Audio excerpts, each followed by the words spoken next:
अस्सलाम वालेकुम लिब्राज, मैं हारिस अज़मी प्रोफेशनल एस्ट्रोलॉजर आपकी खिदमत में हाज़िर हूँ इस हफ़्ते की एस्ट्रोलॉजिकल रिसर्चेस लेकर। ये वीक जुलाई का आखिरी हफ़्ता है। 24 जुलाई से सो ऑन 31 जुलाई तक 2 एस्ट्रोलॉजिकल इवेंट्स हैं और दोनों ही अहमियत के हामिल हैं। 28 जुलाई को जुपिटर रेट्रोग्रेड हो जाएगा और 29 जुलाई को नया चांद तुलू होगा और ये नए इस्लामिक साल का आगाज़ भी होगा। तफसील इस वीडियो में बयान करूँगा। आपके लिए आपका रूलिंग प्लैनेट वीनस आपके 10th एंगल पर है and this is ideal situation for the Libras. जो नेचुरल स्किल्स, जो दिलचस्पी, जो ज़िंदगी में बनना चाहते हैं लिब्रास, उस बनने के लिए जिस तरह का फ्यूल चाहिए होता है वो इस वक्त लिब्रा को मुयस्सर है, मेल हो या फीमेल हो। कैरियर परफॉर्मेंसेस जिस तरह की चाहते हैं, जिस तरह की जॉब चाहते हैं, जिस तरह की इन्वेस्टमेंट चाहते हैं, जिस तरह का ज़रिया माश चाहते हैं, उम्मीद ये है कि वीनस 10th एंगल पर उसी तरह के ज़रिया माश के असबाब पैदा कर देगा। ये अल्लाह ताला की तरफ से इस ऑब्जेक्ट में ये क्वालिटी है कि ये आपकी दिलचस्पियों को पूरा करने में मदद देता है। फिर वीनस अगर अच्छे एंगल पर हो तो इसकी वजह से जो लिब्रा स्किल्स हैं, लिब्रा नेचुरल स्किल्स जैसे अट्रैक्शंस, जैसे क्रिएटिविटी, जैसे कॉन्फिडेंस, जैसे रोमांस, जैसे ह्यूमर, ये सब इन्हेंस करता है। वीनस तीसरा फ़ायदा लिब्रा को देता है कि इससे लॉसेस रिकवर होते हैं, इंसल्ट्स रिकवर होती हैं, माली नुकसानात का, कानूनी मुश्किलात का, इंसल्ट्स का अजाला हो पाता है। लोग आपके बारे में राय अच्छी कायम करते हैं। फिर आपके लिए मरकरी 11th एंगल पर है, सूरज 11th एंगल पर है। 29 जुलाई को चांद भी 11th एंगल पर ही होगा। मरकरी 11th एंगल पर हो तो जो एजुकेशनल फैक्टर है वो इन्हेंस करेगा। मरकरी अगर 11th एंगल पर हो तो इसकी वजह से आपके जो एजुकेशनल एक्टिविटीज़ हैं वो smooth, silkie and international level पर जा सकती हैं। जो लोग आला तालीम के उम्मीदवार हैं, जो लिब्राज आला तालीम के उम्मीदवार हैं, किसी एग्ज़ाम की प्रिपरेशन कर रहे हैं, किसी एग्ज़ाम में से गुज़र रहे हैं, तो उम्मीद ये है कि वो फर्मली उस एग्ज़ाम को क्लियर कर जाएंगे because of their natural skills. साथ में सूरज भी 11th एंगल पर है, so you are more decisive, you are more accurate, courage आपकी ज़्यादा होगी, जुर्रत में इजाफा होगा, ये सब ग्रोथ है। एंड चांद आ जाएगा तो इसकी वजह से spiritual stability, emotional booster, attachments, beauty loving nature, relationship achievements, ये भी आ जाएंगे। तो और मार्स आपके 8th एंगल पर है। ये थोड़ी सी कमज़ोर फार्म है मार्स की, लेकिन ओवरऑल जो Venus, Mercury, sun and moon है ये बहुत अच्छी पोजीशन पर है। अब जो इस हफ्ते थोड़ी अजीब खबर आपको फेस करनी पड़ेगी और वो अजीब खबर आपके ऊपर मुसल्लत भी रहेगी 4 महीने तक, वो जुपिटर की रेट्रोग्रेशन है। This is a major reality in the astro sciences, in astrologics के जुपिटर और सैटर्न दोनों यकमुश्त एक साल में जब रेट्रोग्रेड हो जाएं तो उससे टाइम बिहेवियर थोड़ा वीक हो जाता है, ख़िज़ां का सा माहौल होगा। उस ख़िज़ां के माहौल की वजह से, क्योंकि जुपिटर आपके 7th एंगल पर था, तो आपकी फैमिली लाइफ में कुछ हलचल हो सकती है, नेगेटिव हलचल। जो लोग तो स्ट्रॉन्ग लिब्रा हैं, वीनस अच्छी पोजीशन पर है, मरकरी अच्छी पोजीशन पर है, वो रिलेशनशिप में बहुत स्मूथ एंड सिल्की हैं, लविंग हैं, अटैचमेंट स्ट्रॉन्ग हैं, सोल बॉन्डिंग्स हैं, कमिटमेंट्स बहुत अच्छी हैं, उन्हें तो कोई इतनी प्रॉब्लम नहीं होगी।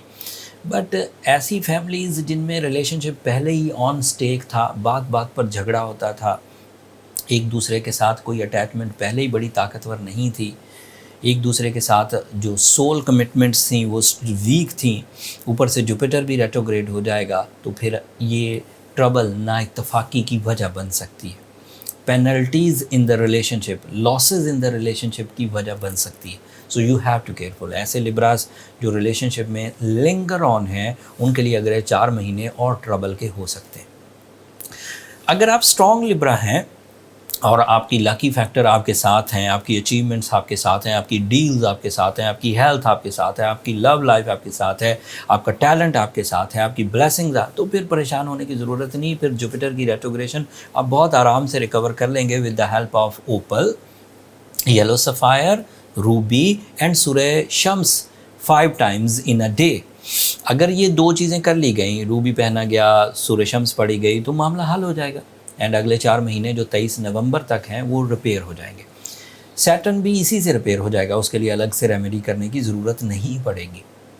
لیکن اس کے باوجود اگر آپ کو پتہ نہیں ہے کہ آپ کمزور لبرا ہیں یا آپ ایک اسٹرانگ لبرا ہیں, آپ کو بیچ کے معاملات میں ہیں, تب بھی آپ کو احتیاط برتنی چاہیے, اپنے موڈ سوئنگز پر نظر رکھنی چاہیے. اگر آپ اگریسو ہو رہے ہیں تو آپ اپنے رشتے کھو سکتے ہیں. اگر آپ ڈرائی نیچر کے ہو رہے ہیں, کوئی آپ سے اظہار محبت کر رہا ہے اور آپ بالکل منحرف ہو رہے ہیں, تو بھی آپ اپنے رشتے کھو سکتے ہیں اور بعد میں ریگریٹس آئے گا. اینڈ اگر آپ نا اتفاقی کی طرف جا رہے ہیں, شکوک کی طرف جا رہے ہیں, تو بھی یہ امپیکٹ آف جوپیٹر ہے. So you have to careful. That's all from my end Libras. اس ہفتے کے لیے یہ 2 چینجز. آئی ہوپ کہ آپ اچھے طریقے سے ریڈ کر گئے ہوں گے اور اپنے لائف کے ڈیسیجنز یا اپنے فیوچر ڈیسیجنز اچھے لیں گے. فی الحال آپ کے اوپر بہت جلدی سے کوئی بڑا گہرا یا نیگیٹو اثر نہیں آئے گا جب تک کہ مرکری اور سن اکٹھے ہیں. یہ تقریباً 20 اگست تک اکٹھے رہیں گے. جب تک یہ اکٹھے ہیں, جوپیٹر کی ریٹروگریشن آپ پر ظاہری طور پر کوئی سیویئر اثر نہیں ڈالے گی. بٹ کیونکہ یہ دور شروع ہو گیا اور میرا یہ ڈیوٹی تھی کہ میں آپ کو جو ایونٹس سولر سسٹم میں ہو رہے ہیں ان کی رپورٹ آپ کی خدمت میں پیش کرتا رہا ہوں. تو بہرحال یہ 2 ایونٹس تو ہیں. 29 کو نیا چاند ہونا ہے, محرم شروع ہو جائے گا, نیا اسلامک ایئر ہے. جوپیٹر کی ریٹروگریشن 28 کو ہو جائے گی, and that is harmful, that is troubleful for your relations. So جو لوگ ریمیڈی سے کور کر جائیں اچھی بات ہے, جو ریمیڈی سے کور نہیں کر پائے انہیں اپنی پرسنل کیلکولیشنز کی طرف جانا چاہیے. پرسنل کیلکولیشن ہمیشہ ہی بہت افیکٹو ڈائگنوسز ہیں, جس سے آپ کی اسٹرینتھ پتہ لگ جاتی ہے, آپ کی برتھ اسکلز پتہ لگ جاتی ہیں, آپ کی ٹرانزٹ بیہیویئر, اس وقت پلانٹس کس بیہیو سے گزر رہے ہیں وہ پتہ لگ جاتے ہیں. پھر اگر تو آپ اس سے اپنی صلاحیتوں سے ہی کور کر سکیں اچھی بات ہے. اگر صلاحیتوں سے کور نہیں کر سکتے تو افیکٹو موسٹ ریمیڈی آپ کے سامنے آ جائے گی. آپ کا جو ڈائگنوسس پرسن ہوگا, جو آپ کا برتھ چارٹ بنا رہا ہوگا, وہ آپ کو بیان کر دے گا کہ آپ کو کون سی چیزوں سے محتاط رہنا ہے, کون سی چیزیں پرفارم کرنی ہے. برتھ چارٹ کیلکولیشنز اگر ہمارے فورم سے آپ کرانا چاہیں تو یہ نمبر نیچے چلتے رہتے ہیں, آپ ان پہ رابطہ کر کے اپنے لیے ٹائم لے سکتے ہیں. بٹ وہ فری فورم نہیں ہے. لبراز ہوپ فلی آپ انڈرسٹینڈ کریں گے. اب مجھے اجازت دیجیے, یہ جولائی کے کیونکہ آخری ہفتے کا تھا, اگلے ہفتے اگست کا سیزن شروع ہو جائے گا, اس میں مزید آسٹرولوجیکل چینجز آئیں گی اور ان آسٹرولوجیکل چینجز کا آپ کی ذات پر جتنا بھی اثر ہوگا وہ تفصیل میں آپ کو اگلے ہفتے بیان کروں گا. جوپیٹر ریٹروگریشن پر ایک تفصیلی ویڈیو میں نے الگ بھی بنا دی ہے اور اس کا لنک میں نیچے ڈسکرپشن میں دے دوں گا, آپ اسے ایک نظر دیکھ لیجیے گا. اگلے ہفتے تک کے لیے مجھے اجازت دیجیے. چینل کو سبسکرائب کر لیجیے گا, اپنی دعاؤں میں مجھے یاد رکھیے گا. اللہ نگہبان.